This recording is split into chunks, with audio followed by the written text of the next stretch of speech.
जालिंदर नावाचा एक अत्यंत पराक्रमी राक्षस होता। आपल्या पराक्रमाच्या बळावर त्याने देवांना आणि साधू संतांना पार त्राही करून सोडलं होतं। त्याला कसे रोखायचे हा प्रश्न सर्व देवतांना पडला। मग देवांनी विष्णूला शरण जाऊन जालिंदर पासून आपलं रक्षण करण्याची विनंती केली। विष्णूंनी जेव्हा जालिंदर बाबत माहिती काढली तेव्हा त्यांना असं कळलं की त्यांची पत्नी वृंदा ही सती पतिव्रता असते। तिच्या पातिव्रत्याच्या सामर्थ्यानेच जालिंदर विजयी होत असतो।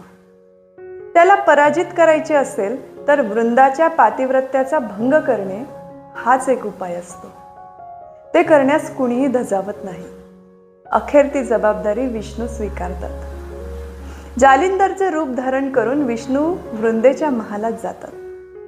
आपले पती आलेत असं समजून वृंदा त्यांना आलिंगन देते।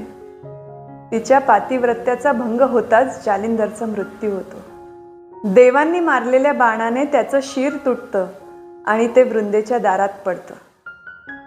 नवऱ्याचे शिर पाहताच वृंदा चकित होते आणि विष्णूला विचारते, तू कोण आहेस? त्यावर विष्णू आपल्या खऱ्या रूपात प्रकटतात। संतप्त झालेली वृंदा विष्णूला तू दगड होऊन पडशील आणि मला माझ्या पतीचा विरह तुझ्यामुळे घडला, तसाच तुलाही तुझ्या पत्नीचा विरह सहन करावा लागेल असा शाप देते। भगवंत तिची क्षमा मागतात। तेव्हा वृंदा म्हणते, तू मला आता भ्रष्ट केलेस, आता मला कोण स्वीकारेल? तेव्हा भगवंत म्हणतात, मी तुझा स्वीकार करतो। इतकेच नव्हे तर जे तुझी पूजा करतील त्यांच्यावर माझी कृपा असेल। त्यानंतर वृंदा सती गेली।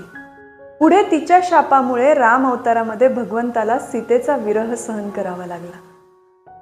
देव दगड होऊन पडले, त्यालाच शाळीग्राम म्हणतात। ज्या ठिकाणी तिच्यावर अंत्यसंस्कार झाले तिथे तुळशीचे रोप उगवले, हीच ती तुळस। वृंदेच्या नावावरून ज्या ठिकाणी तुळस लावली जाते तिला वृंदावन असे म्हटले जाते।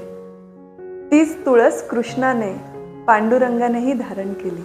तिला भगवंताने स्वीकारले याचे प्रतीक म्हणून शाळीग्राम हा जो दगड आहे त्याला देव मानून त्याचा विवाह तुळशीसोबत लावला जातो। ती भगवंताची प्रिय होते, म्हणूनच तिला धारण करणाऱ्यावर भगवंत प्रेम करतो अशी श्रद्धा आहे।